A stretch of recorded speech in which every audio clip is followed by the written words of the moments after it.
Ondulaciones de arena es una estructura sedimentaria sin depositacional, formada por pequeñas ondulaciones que muestran una estructura muy fuerte aguas abajo y unas suaves aguas arriba.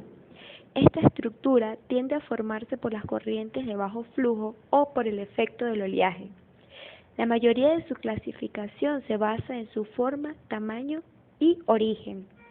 En sección pueden ser asimétricas o simétricas, como se ilustra en la figura. Esta se puede clasificar también como onduladas, rectas o discontinuas. Cuando poseen crestas onduladas, son sinuosas a lo ancho de la rizadura y son continuas por largas distancias. Las de crestas rectas son derechas a través del ancho de la rizadura y continuas por largas distancias, como se observa en la figura. Cuando son discontinuas, la línea de cresta no es continua como se aprecia, sino que es fragmentada, por ende no pueden ser seguidas. Sin embargo, por agentes principales que la forman y sus procesos de generación se pueden obtener de igual manera rizaduras de oleaje, las cuales son angulosas, simétricas y asimétricas, producidas por la acción de las olas en sedimentos no cohesivos, mientras que las rizaduras de corriente son formadas en una superficie de igual manera no cohesivas, debido a la acción de corrientes unidireccionales. Son, como se aprecian en la figura, alargadas transversalmente al flujo. Por otro lado, podemos observar las rizaduras de viento, que se producen por la acción del viento en materiales de igual manera no cohesivos. Y por último, tenemos las dunas, las cuales son montículos de arena depositados por el viento, y estas se pueden apreciar en dos medios principales, como se observa en la figura, la parte superior en desiertos y en la parte inferior en costas. Este tipo de estructura nos puede indicar la polaridad, ya que hacia el tope de la capa se observan simétricas, en posición normal como se presenta mejor en la imagen. La imbricación de clastos.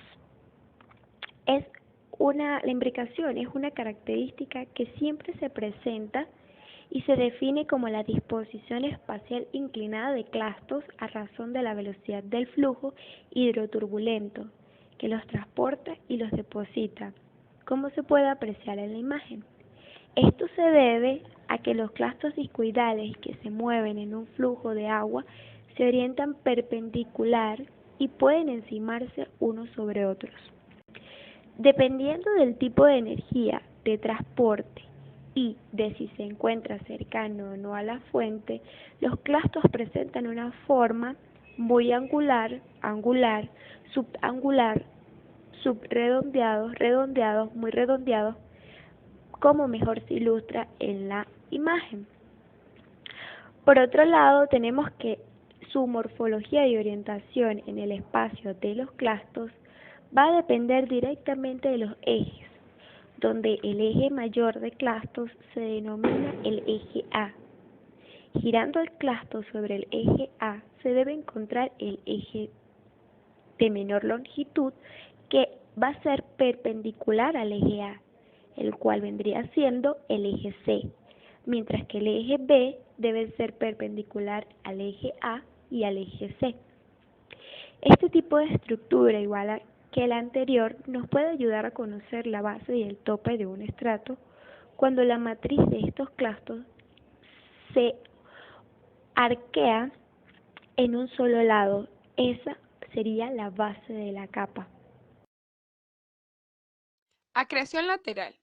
Es un proceso de crecimiento gradual de un cuerpo sedimentario, que se logra por diferentes fases, depósitos, en sentido perpendicular a la dirección de la corriente.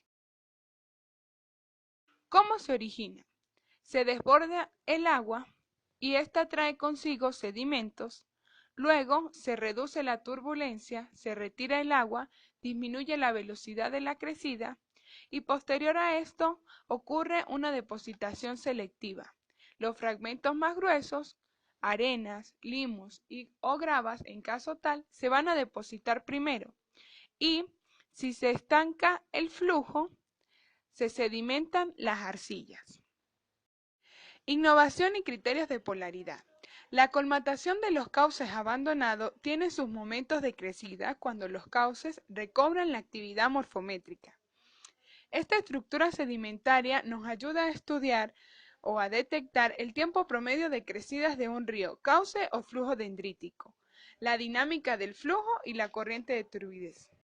Mud Drappers, también conocido como cortinas de barro, son estructuras dominadas por las mareas y son el resultado de formas alternantes de migración de capas durante flujos de alta velocidad y de sedimentación de fangos durante mareas altas o bajas.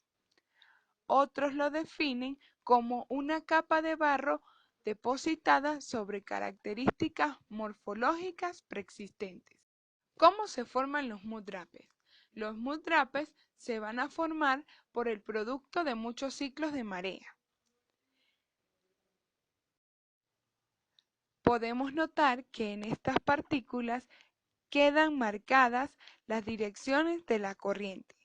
Las marcas reflejan el vaivén de las mareas.